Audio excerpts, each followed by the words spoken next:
বিক্ষোভ সভা করেছিলাম, সেখানেও প্রায় 10,000 পুলিশ দিয়ে মহিলা, বিশেষ করে তপশিলি এবং জনজাতি মূলবাসী যারা এবং SC ST জনপ্রতিনিধিদের যেভাবে কেন্দ্রীয় সরকারের অধীনে থাকা, স্বরাষ্ট্রমন্ত্রীর অধীনে থাকা দিল্লি পুলিশ নিগৃহীত করেছে, আমরা সকলে সেটা দেখেছি। গতকালও যেটা করেছে, এটা থেকে স্পষ্ট যে নির্বাচন কমিশনের কাছে কোনো উত্তর নেই, কোনো জবাব নেই। যে 4-5টা বেসিক আমাদের তরফ থেকে প্রশ্ন রাখা হয়েছে, যে এতদিন পরেও 2025-এ আমরা এসে কেন আমাদের ডিজিটাইজড ভোটার লিস্ট দেওয়া হবে না, কেন জোর জবরদস্তি SIR করা হবে, বিশেষ করে অপোজিশন রুল যে স্টেটগুলো রয়েছে, যেখানে বিরোধী রাজনৈতিক দলগুলো ক্ষমতায় রয়েছে।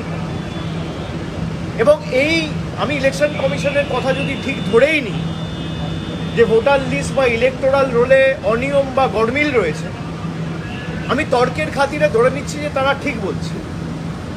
তাহলে প্রথম ধাপ কি হওয়া উচিত, যে এই ইলেকটোরাল রোল বা এই ভোটার লিস্টের বেসিসে যারা নির্বাচিত হয়েছে এবং যে সদ্য সমাপ্ত 1 বছর আগেকার লোকসভা নির্বাচন এই ভোটার লিস্টের বেসিসে হয়েছে, এই ভোটার লিস্টের বেসিসে দেশের প্রধানমন্ত্রী নির্বাচিত হয়েছে, এই ভোটার লিস্ট যেখানে ইলেকশন কমিশন বলছে ভুল, অনিয়ম, গরমিল রয়েছে, এই ভোটার লিস্টের বেসিসে দেশে সরকার তৈরি হয়েছে, প্রধানমন্ত্রী থেকে স্বরাষ্ট্রমন্ত্রী থেকে প্রতিরক্ষা মন্ত্রী থেকে সবাই হয়েছে। পুরো ইউনিয়ন গভর্নমেন্টকে রিজাইন করা উচিত। এবং আমাদের রাজ্যের মুখ্যমন্ত্রী, দলের সভানেত্রী মমতা ব্যানার্জি 27শে ফেব্রুয়ারি নেতাজি ইন্ডোর স্টেডিয়ামে প্রথম এটা ধরেছিলেন যে এক ব্যক্তির একই এপিক নাম্বারে গুজরাটের ভোটার লিস্টে নাম রয়েছে, আবার উত্তরপ্রদেশে রয়েছে, আবার বাংলায় রয়েছে। কংগ্রেসের তরফ থেকে যে সাংবাদিক বৈঠকটা করা হয়েছে, সেখানে স্পষ্টত দেখানো হয়েছে যে একই ব্যক্তি একই দিনে একবার বারাণসীতে ভোট করছে, একবার কর্ণাটকায় গিয়ে ভোট করছে। একই এপিক নাম্বারে একই নামে 5 জন, 7 জন, 10 জন করে ভোটার 10টা আলাদা পোলিং স্টেশনে তিনি ভোটাধিকার প্রয়োগ করেছেন।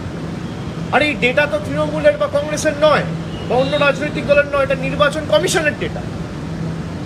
তো এই উত্তরগুলো কে দেবে?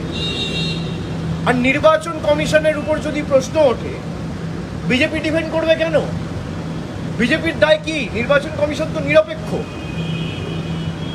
তথাকথিতভাবে যদি তারা এতটাই নিরপেক্ষ থাকে, তারা সব এমপি